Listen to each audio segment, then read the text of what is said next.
जब श्री कृष्ण ने शिव नगरी काशी को कर दिया था भस्म, जानिए क्या थी कहानी। हिंदू धर्म में आस्था का सबसे बड़ा केंद्र है काशी। इस नगरी को खुद भगवान शिव ने बनाया था। लेकिन आपको ये जानकर हैरानी होगी कि इसी काशी नगरी को श्री कृष्ण ने अपने सुदर्शन चक्र से जलाकर राख कर दिया था। इसके पीछे द्वापर युग की एक कथा बहुत प्रचलित है। क्या है वो कथा, जानिए यहाँ। पौराणिक कथाओं के अनुसार द्वापर युग में मगध पर राजा जरासंध का राज था। अपने आतंक की वजह से पूरी प्रजा इससे डरा करती थी। राजा जरासंध की क्रूरता और असंख्य सेना की वजह से आसपास के सभी राजा महाराजा डरा करते थे। मगध के इस राजा की 2 बेटियां भी थी, जिनका नाम अस्ति और प्रस्ति था। इन दोनों की शादी जरासंध ने मथुरा के दुष्ट राजा और श्री कृष्ण के मामा कंस से कर दी थी। जैसा कि सभी को मालूम है कि राजा कंस को ये श्राप था कि उसकी बहन देवकी की 8वीं संतान ही कंस का वध करेगी। इसी वजह से राजा कंस ने बहन देवकी और उसके पति को बंदी बनाकर रखा।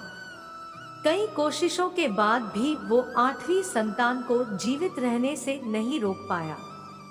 अपनी संतान को कंस से बचाने के लिए वासुदेव ने उसे यशोदा के घर में छोड़ा। माता यशोदा ने ही श्री कृष्ण का पालन पोषण किया। भगवान कृष्ण विष्णु के अवतार थे। कृष्ण जी ने अपने मामा कंस का वध किया। इस बात की खबर मगध के राजा जरासंध को हुई। क्रोध में आकर उन्होंने श्री कृष्ण को मारने की योजना बनाई, लेकिन अकेले वो सफल ना हो पाए। इसीलिए जरासंध ने काशी के राजा के साथ मिलकर कृष्ण को मारने की फिर योजना बनाई और कई बार मथुरा पर आक्रमण किया।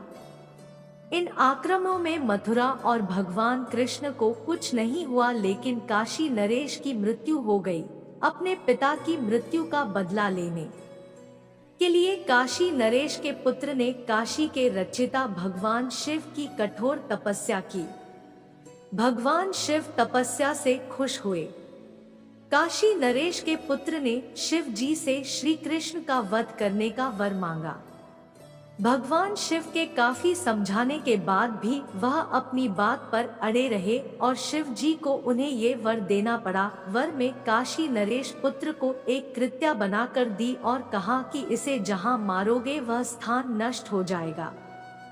लेकिन शंकर जी ने एक बात और कही कि यह कृत्या किसी ब्राह्मण भक्त पर मत फेंकना, ऐसा करने से इसका प्रभाव निष्फल हो जाएगा। काशी नरेश पुत्र ने श्री कृष्ण पर द्वारका में यह कृत्या फेंका, लेकिन वह ये भूल गए कि श्री कृष्ण खुद एक ब्राह्मण भक्त है। इसी वजह से यह कृत्या द्वारका से वापस होकर काशी गिरने के लिए लौट गई। इसे रोकने के लिए श्री कृष्ण ने अपना सुदर्शन चक्र कृत्या के पीछे छोड़ दिया।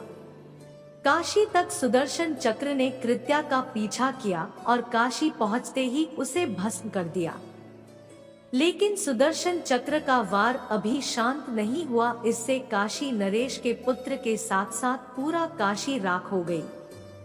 अगर आपको ये जानकारी अच्छी लगी हो तो चैनल को सब्सक्राइब करना, वीडियो को लाइक शेयर करना और भगवान की ऐसी और दिव्य लीलाएं जानना चाहते हैं तो इस चैनल में विजिट करें। धन्यवाद।